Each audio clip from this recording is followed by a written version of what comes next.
Stop what you are doing and look at your screen, because the political landscape in Washington just hit a breaking point. Before we get into the heart of this massive story, do me a favor, hit that subscribe button right now. Give this video a like, and most importantly, get ready to head to the comments. We want to know exactly what you think about what is unfolding today. Is this the right move for the country? Or is this a step too far? Your voice matters, so let us know. Now let's get into it. The halls of Congress are shaking today. We are witnessing a direct challenge to the highest office in the land that no one saw coming this quickly. Representative Ilhan Omar has just gone public with a demand that is sending shockwaves from the Capitol all the way to the White House. She is calling on Vice President JD Vance to take the most extreme step allowed by the Constitution.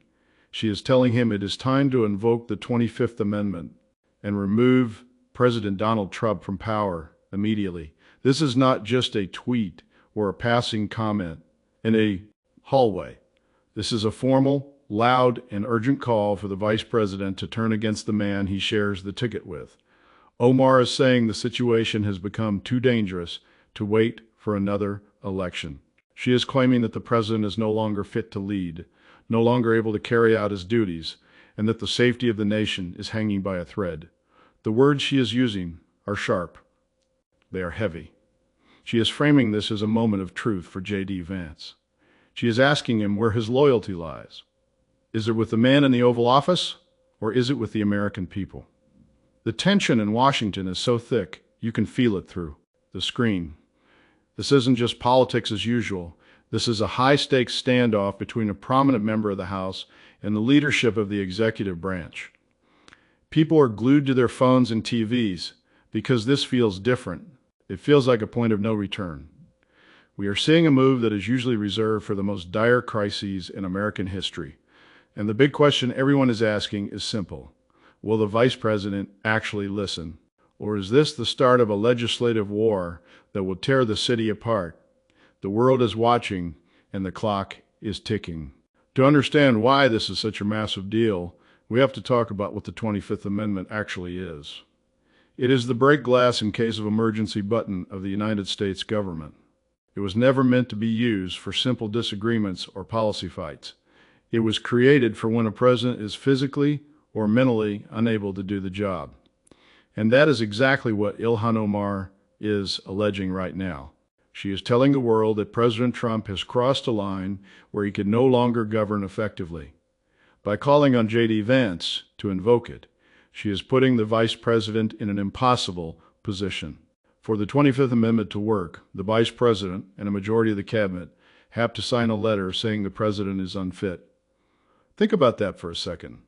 Omar is asking the President's own hand-picked team to turn their backs on him. She is saying that the evidence of his inability to lead is so clear that even his closest allies can't ignore it anymore. This is a move that would essentially be a legal coup within the administration if it actually happened. It is the ultimate test of the system. Omar's argument is that the President's recent actions have proven he is a risk to national security. She is painting a picture of a White House in total chaos, where the person at the top is no longer following the rules of the game. By focusing on JD Vance, she is making him the main character in this drama. She is putting the weight of the entire country on his shoulders. If he says nothing, she calls him complicit. If he acts, he changes history forever. This is why the country is staring at this story. It's a constitutional thriller playing out in real time. It's about power, it's about the law, and it's about whether the guardrails of our democracy can actually hold up under this much pressure. But Ilhan Omar isn't stopping at the 25th Amendment. She has a backup plan, and it is just as explosive. She is telling Vice President Vance that if he won't act, then Congress will. She is calling for the impeachment of President Trump once again. We have seen this movie before, but this time the tone is even more desperate. Omar is making the case that the president has committed high crimes and misdemeanors that make him ineligible to stay in office for even one more day. She is rallying her colleagues in the House, trying to build a fire that will be impossible to put out. The word impeachment is a heavy one. It carries the weight of history. It means a formal charge, a trial in the Senate, and a total shutdown of the normal work of government. Omar is saying that the country cannot afford to wait for the next cycle. She believes the damage being done right now is permanent. She is framing this as an either-or situation for the Republicans. Either the vice president removes the president using the 25th Amendment, or the House of Representatives will force the issue through impeachment. It is a pincer move designed to trap the administration. She is using her platform to demand that every member of Congress take a stand. No more middle ground. No more wait and see. She is pushing for a vote that would force every politician to go on the record. This is a massive gamble.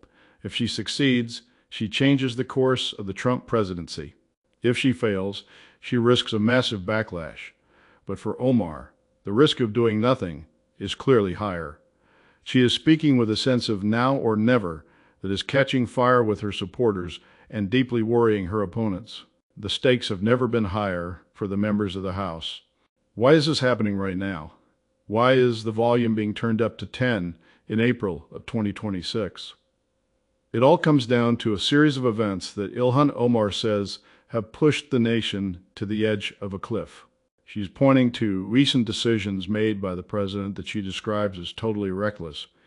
She is talking about executive orders that she claims bypass the law and actions that she says put our military and our citizens in harm's way.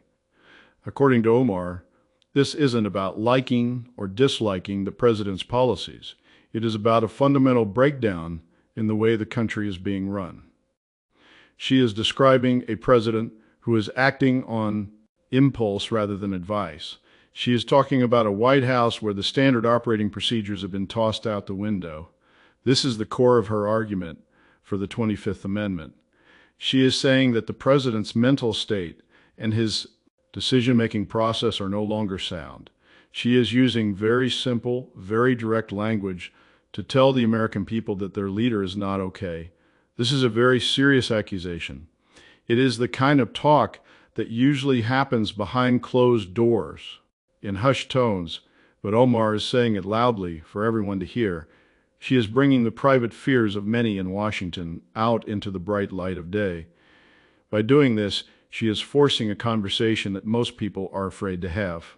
She is making the public look at the president and ask, is he really capable of doing this job? It's a question that is now at the center of every news cycle, every radio show, and every dinner table conversation in the country. The reaction to Omar's demand has been like a lightning bolt hitting a powder keg. On one side, you have people who say she is a hero for finally saying what needs to be said. They see her as a lone voice of reason in a city that has gone quiet out of fear. They are echoing her calls for JD Vance to step up and be the leader they think the country needs.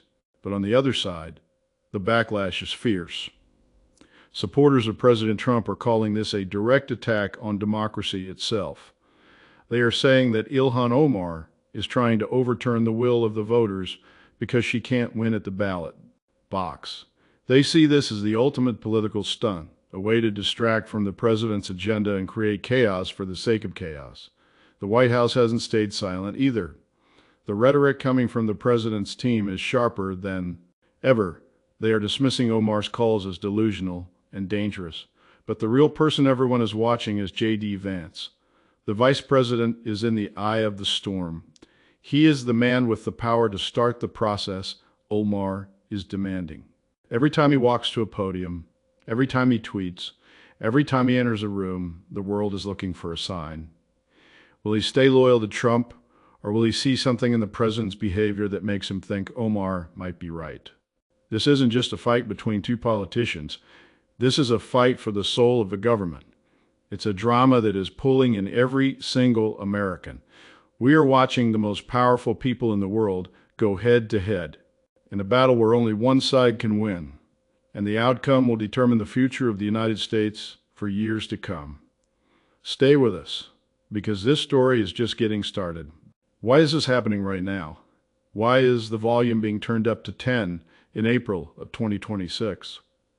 It all comes down to a series of events that Ilhan Omar says have pushed the nation to the edge of a cliff. She's pointing to recent decisions made by the president that she describes as totally reckless. She is talking about executive orders that she claims bypass the law and actions that she says put our military and our citizens in harm's way. According to Omar, this isn't about liking or disliking the president's policies. It is about a fundamental breakdown in the way the country is being run. She is describing a president who is acting on impulse rather than advice. She is talking about a White House where the standard operating procedures have been tossed out the window. This is the core of her argument for the 25th Amendment. She is saying that the president's mental state and his decision-making process are no longer sound. She is using very simple, very direct language to tell the American people that their leader is not okay. This is a very serious accusation.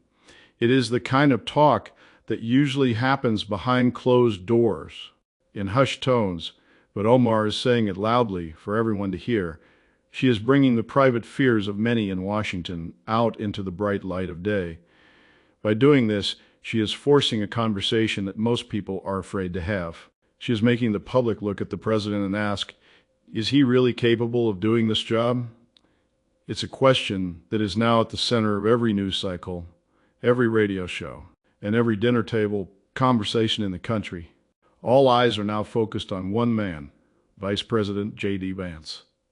For months, he has been the president's most loyal defender, the man who stood by him through every storm. But now, Ilhan Omar is trying to turn that loyalty into a cage. She is publicly challenging Vance to look at the evidence and do what is right for the country. She is telling him that history will remember him in one of two ways: as the man who saved the nation, or the man who let it fall. The 25th Amendment puts the power squarely in his hands. Without his signature, the process cannot even begin. Omar is essentially putting a spotlight on him and refusing to turn it. Off she is asking the vice president how he can sit in meetings and listen to the president's rhetoric without feeling a sense of duty to intervene. This is a psychological war as much as a political one. The pressure on Vance is coming from all sides. While he is getting calls from the president's base to stay the course, he is also seeing some of his own party members start to go quiet. Even some of the most famous names in the Party are beginning to distance themselves from the president's latest threats. Omar is taking advantage of this crack in the armor. She is telling Vance that he has a choice to make before it's too late. She is framing it as a moment of extreme courage. If he leads the cabinet in declaring the president unfit, he becomes the president of the United States. If he doesn't, Omar is promising that the House will move forward with a plan that will be much more painful for everyone involved. The silence coming from the vice president's office is deafening. Every minute that passes without a statement is being analyzed by millions of people who are waiting to see which way the wind will blow. If the vice president won't act, the House of Representatives is preparing to take the lead. Ilhan Omar is not just talking about the 25th Amendment. She is laying the groundwork for a massive impeachment effort. We are hearing reports of articles being drafted behind closed doors that accuse the president of inciting a global conflict and violating his oath of office. This isn't like the impeachments of the past. This time, the charges are centered on the idea that the president is a direct threat to the survival of the nation. Omar is building a coalition that she hopes will be impossible to ignore. She is reaching across the aisle, looking for any Republican who is brave enough to say, enough is enough. She is making it clear that this isn't about Republican versus Democrat anymore. It's about the Constitution versus chaos. The House floor is becoming a battleground. You can see the tension in the way members are talking to each other. Omar is using every bit of her influence to make sure this vote happens as fast as possible. She is telling her colleagues that if they don't act now, they will be responsible for whatever happens next. The word impeachment is being shouted in the halls of the Capitol. It is a word that means the country is going to be put through a trial like no other. Omar is telling the public that the president's actions have left them with no other choice. She is arguing that the system was built for exactly this moment, to stop a leader who has gone off the rails. The energy in Washington is frenetic. The feeling of a government trying to save itself from its own leader. Outside the walls of the White House and the Capitol, the rest of the country is in a state of shock. People are watching the news and wondering if they should be worried about more than just politics. The president's threats against Iran have caused the global markets to go into a tailspin. Oil prices are jumping, and the economy is starting to feel the pressure of the uncertainty. Ilhan Omar is using this fear to bolster her case. She is telling the American worker that the president's madness is hitting their wallets and their futures. She is talking to parents who are worried about their children being drafted into a war that hasn't even been declared. This is making her message resonate far beyond the world of Washington insiders. She is connecting the high-level constitutional fight to the everyday lives of the people. In cities across the country, protests are starting to form. Some are calling for the president to step down, while others are gathering to show their support for him. The division is deep, and it is getting deeper every hour. Omar is telling the public that the only way to heal this divide is to have a leader who is stable and follows the law. She is painting the president as a man who thrives on this chaos, while the rest of the country just wants peace and security. The sense of a nation at a crossroads is everywhere. You can feel it in the way people are talking at the grocery store and on social media. Everyone knows that something has to give, whether it is the 25th Amendment or impeachment. The feeling is that the status quo cannot hold. The country is holding its breath, waiting for the next breaking news alert. As we reach the end of this breaking coverage, the situation remains a high-stakes standoff with no easy exit. Ilhan Omar has drawn a line in the sand. She has challenged the vice president. She has rallied the House, and she has spoken directly to the fears of the American people. She is not backing down. On the other side, the president is showing no signs of changing his tone.